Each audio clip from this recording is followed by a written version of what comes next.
I was checking the final seating arrangements for my dream wedding when my phone buzzed. Mom's name flashed on the screen, but something felt different about this call.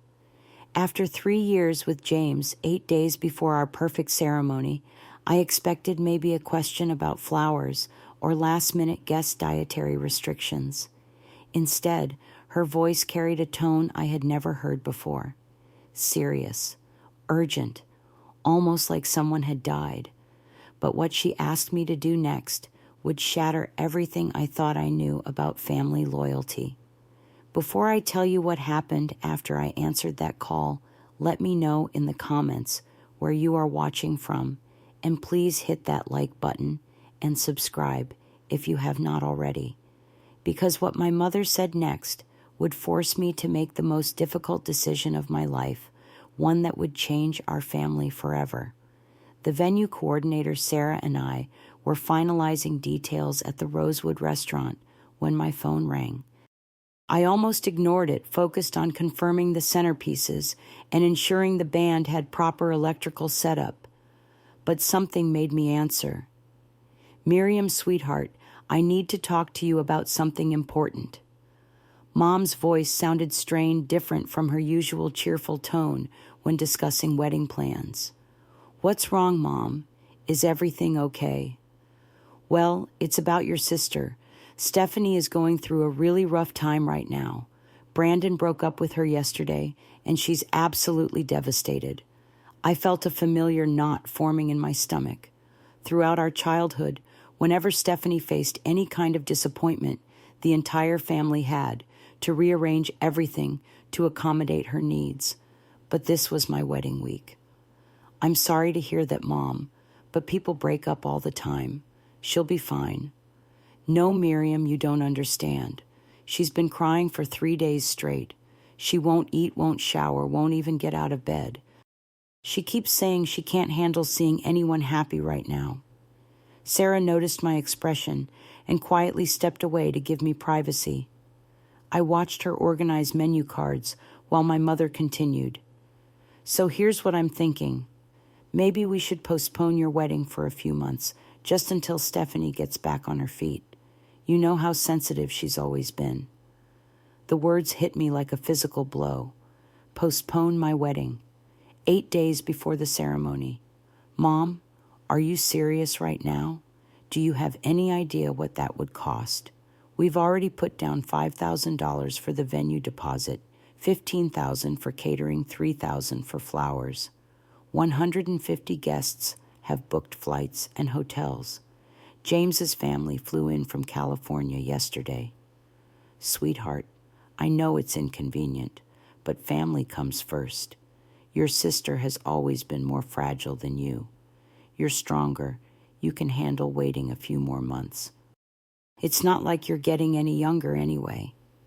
That last comment stung more than I expected. At 28, I had worked hard to build my career as a marketing manager, saved money for this wedding, and found a wonderful man who loved me completely.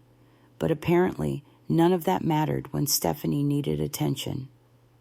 "Mom, I can't just cancel a wedding 8 days beforehand. Do you understand how many people this affects? I've already called the venue and explained we have a family emergency. They're very understanding about these situations. We might lose some deposits, but it's not the end of the world." My hands started shaking. She had already called my venue without asking me first, without consulting James, without considering that this was supposed to be the happiest week of my life. As I sat there listening to her rational explanations about why my wedding should take a back seat to Stephanie's breakup, memories flooded back. When we were kids, I had wanted piano lessons, like Stephanie got, but Mom said we could only afford lessons for one child, and Stephanie showed more natural talent. When I turned 16, I asked for a car like Stephanie had gotten, but Mom explained that Stephanie needed transportation for her after-school activities while I could take the bus. During college, Stephanie attended an expensive private school that cost $60,000 per year, while I worked 2 part-time jobs to pay for state university tuition. Every family gathering revolved around Stephanie's latest drama achievement or need for attention. "I need to go, Mom. I'll call you back." I hung up before she could respond, my heart pounding as Sarah approached with a concerned expression. "Everything all right with the family?" "I honestly don't know anymore." James arrived at the restaurant 20 minutes later, his excitement about our upcoming wedding obvious in every step. He had been looking forward to this day almost as much as I had planning every detail of our honeymoon and talking about starting our life together as husband and wife. "How did the final walkthrough go? Is everything perfect for our big day?" I couldn't even look at him directly. "We need to talk." His smile faded as I explained the phone call, watching his expression change from confusion to anger to complete disbelief. "She wants you to cancel our wedding 8 days before because Stephanie got dumped. According to Mom, she's having some kind of breakdown and can't handle seeing anyone else happy right now." James ran his hands through his hair, a gesture I recognized when he was trying to control his temper. "Miriam, this is insane. Remember Christmas 2 years ago when we had to change our entire holiday plans because Stephanie felt overwhelmed by meeting new people, or last Easter when you canceled our vacation to the mountains because she needed her sister after failing one college exam." He was right. I had been making these small sacrifices for years, telling myself they were no big deal. Family came first, right. My phone rang again. Mom's name appeared on the screen. "Miriam, I've been thinking about our conversation, and I really think this is the right decision. Your father agrees with me." "You told Dad about this?" "Of course I did. We're both very concerned about Stephanie's mental state right now. I've already reached out to some of your vendors to see about rescheduling. The florist says she can move your order to a later date, though there might be an additional fee." The audacity of her actions left me speechless. She was dismantling my wedding without my permission, confident I would eventually agree, because I always had before. "Mom, stop calling vendors. The wedding is happening as scheduled." "Miriam, please be reasonable. This is bigger than just a party. Your sister's well-being is at stake here." After she hung up, James and I sat in silence for several minutes. Finally, he spoke. "Whatever you decide, I support you. But I need you to know that if we postpone this wedding for Stephanie's breakup, we're setting a precedent that her needs will always come before ours, even in our marriage." That evening, I drove to my childhood home to have this conversation face to face.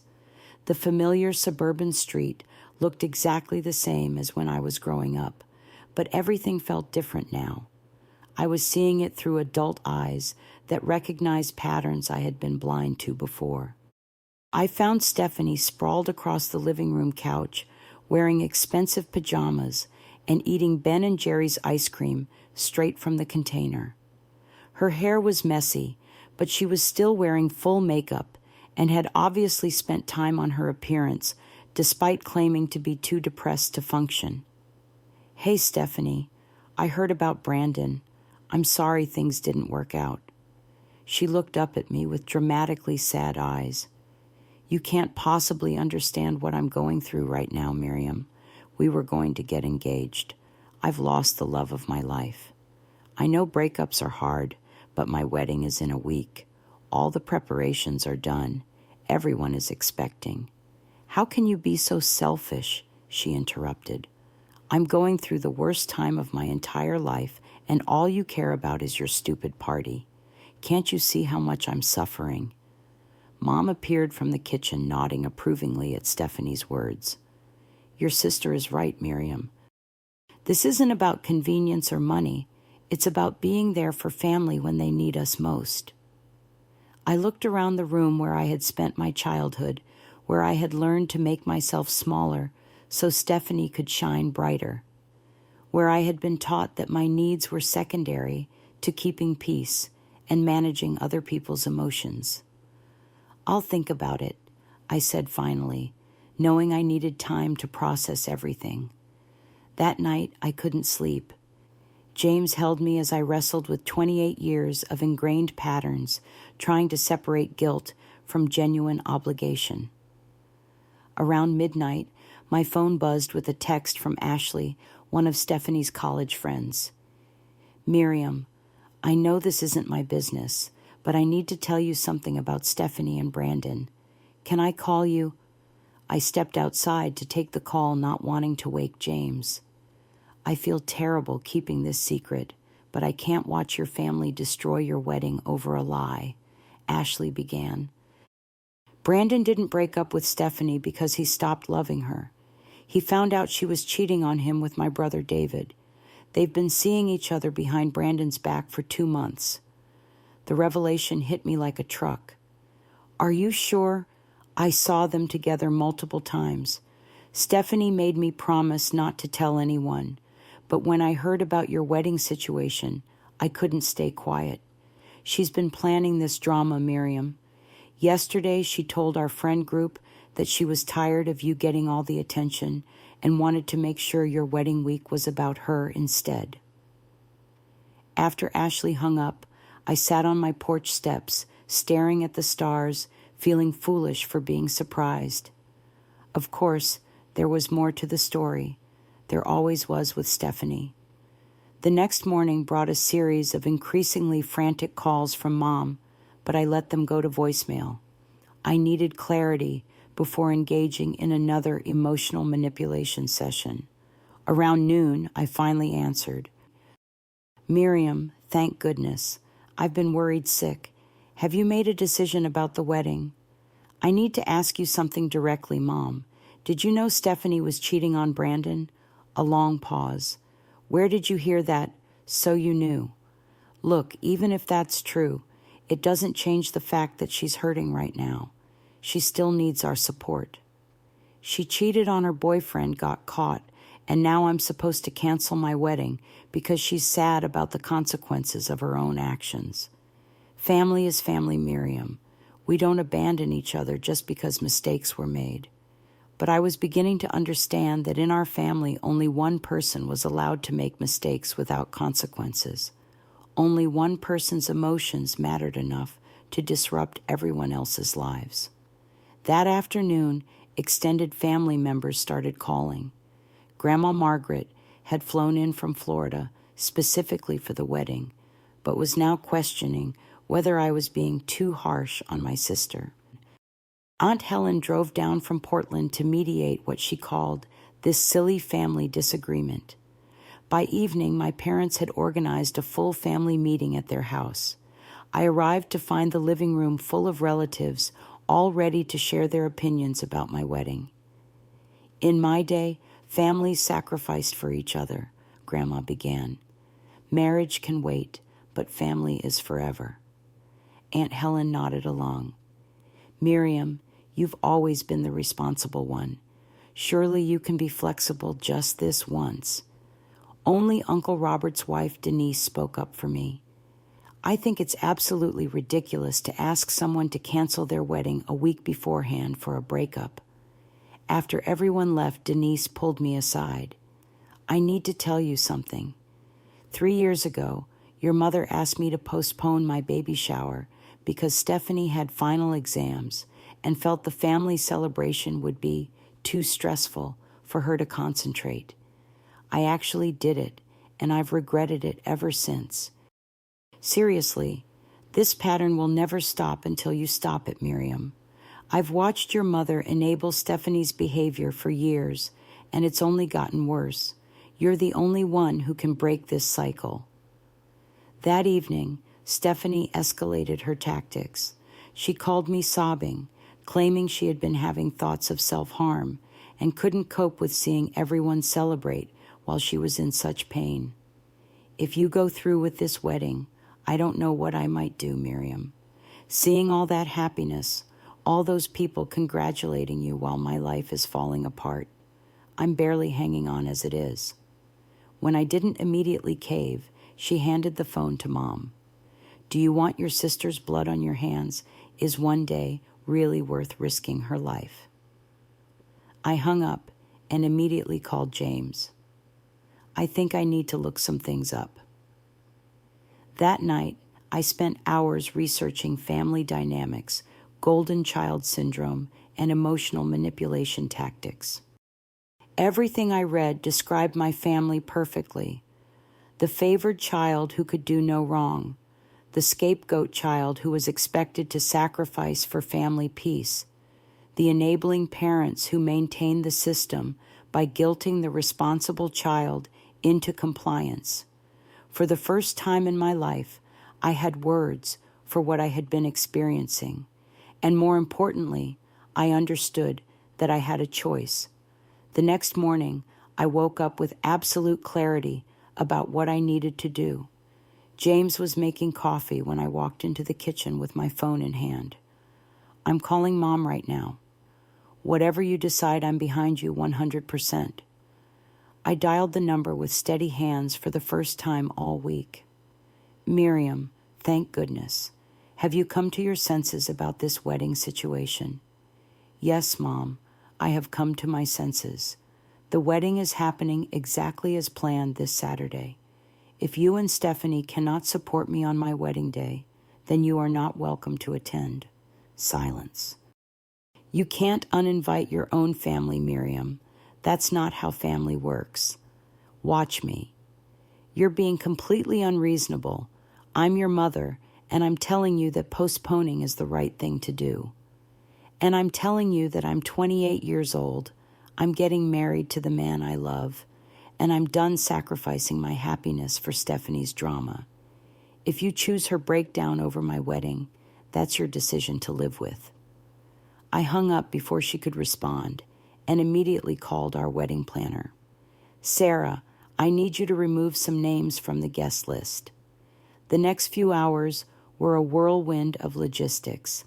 I sent formal emails to family members who had sided against me, explaining that their presence was no longer requested. I called the venue to confirm the reduced headcount. I reached out to friends and James's family to let them know the wedding was definitely happening. My phone rang constantly with increasingly angry calls from Mom and Stephanie. I blocked both their numbers after Stephanie left a voicemail screaming that I was a selfish person who cared more about a party than family. Some extended family members chose sides. Grandma Margaret decided not to attend, saying she was too disappointed in my behavior. Aunt Helen sent a long email about how I would regret this decision for the rest of my life. But others surprised me. Uncle Robert called to say he and Denise would absolutely be there to support us. Several cousins reached out privately to say they had always admired my patience with Stephanie and thought I was making the right choice.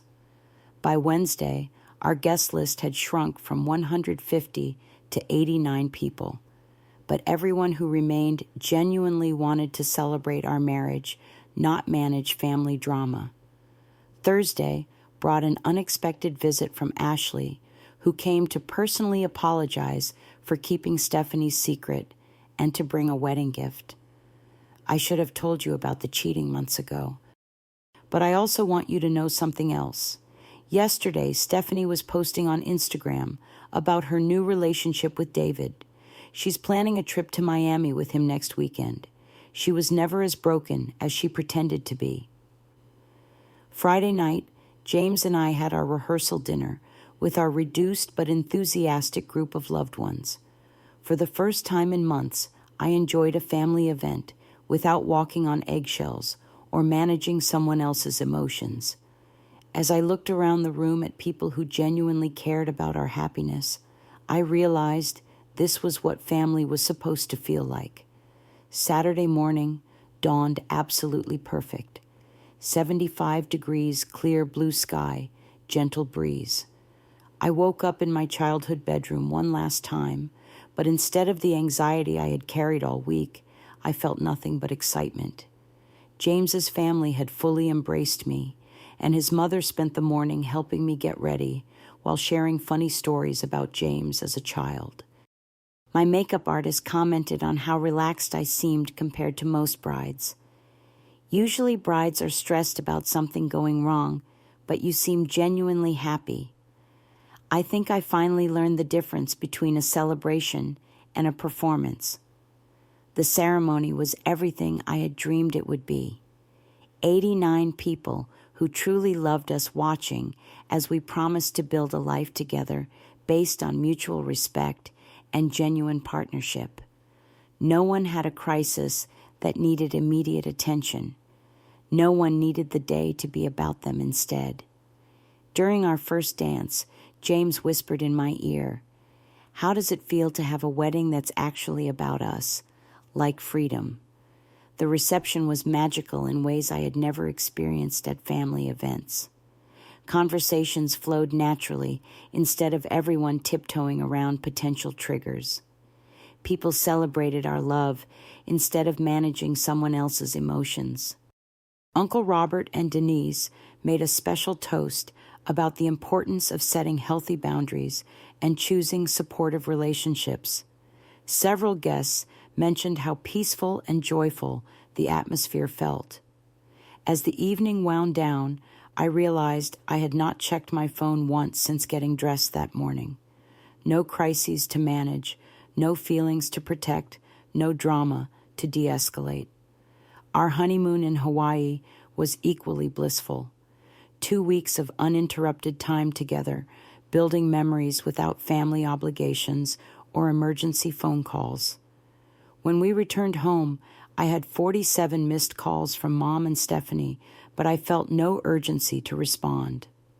The voicemails revealed that Stephanie had indeed been fine all along.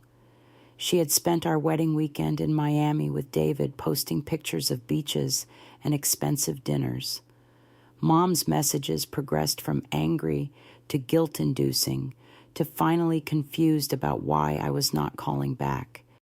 3 months later, Stephanie called to announce her engagement to David after dating him for less than 6 months total. She wanted me to help plan the wedding. "I know we had some disagreements about your wedding, but that's all in the past now. I really need my sister's help to make this perfect. I'm happy you found someone, Stephanie, but I will not be involved in wedding planning. But you are so good at organizing things, and I have no idea how to handle all these details." The irony was not lost on me. The same person who claimed my wedding was too traumatic for her to attend now wanted my expertise for her own celebration. 6 months after our wedding, Mom finally called with what sounded almost like an apology. "I've been thinking about what happened, and maybe I could have handled things differently." "Maybe. Well, your father thinks I might have been too focused on Stephanie's feelings and not enough on yours." It was not exactly the acknowledgement I had hoped for, but it was progress. We began having occasional phone conversations, though I maintained clear boundaries about what topics I would and would not discuss. A year later, Stephanie's marriage to David was already showing serious problems. Reports from mutual friends suggested he was cheating, and she was experiencing the same kind of breakdown that had nearly derailed my wedding. This time, Mom did not call asking me to fix anything. Through therapy and support groups for adult children of dysfunctional families, I learned that setting boundaries was not selfish, but necessary. I discovered that real love does not require constant sacrifice, and that healthy relationships support each other's happiness rather than competing for attention. James and I built a marriage based on mutual respect, open communication, and shared responsibility. We made decisions together instead of one person always accommodating the other's needs. We celebrated each other's successes instead of feeling threatened by them. 2 years after our wedding, we bought our first house together. We hosted Thanksgiving dinner for Uncle Robert and Denise, some college friends, and James's siblings. It was a celebration of chosen family, built on love and respect, rather than obligation and guilt. Looking back, I realized that uninviting my mother and Stephanie from my wedding was not about punishment or revenge. It was about finally choosing to value my own happiness as much as I had always valued theirs. The people who truly loved me understood that my wedding day should be about celebrating my marriage, not managing someone else's emotional crisis. The people who demanded I sacrifice my joy for their comfort revealed that their love came with conditions I was no longer willing to meet. Sometimes the most loving thing you can do for your family is refuse to participate in dysfunction. My wedding day taught me that I deserved to be celebrated, not sacrificed. The people who truly love you will support your happiness, not sabotage it for their own needs.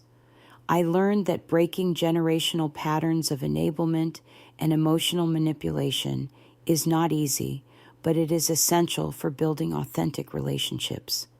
I discovered that saying no to guilt and manipulation creates space for genuine love and support to flourish.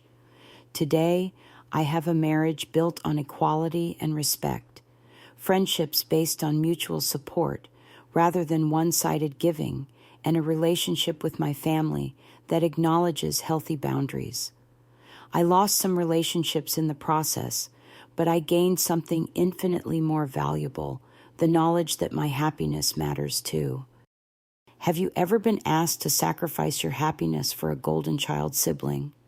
Have you struggled with family members who demand constant accommodation while offering little support in return? I want to hear your stories in the comments below. Please like this video. If my experience resonated with you, subscribe for more stories about family dynamics and personal growth, and share this with anyone who might need to hear that their happiness matters too. Thank you for listening to my story, and I hope it helps you recognize that you deserve relationships that celebrate you rather than diminish you.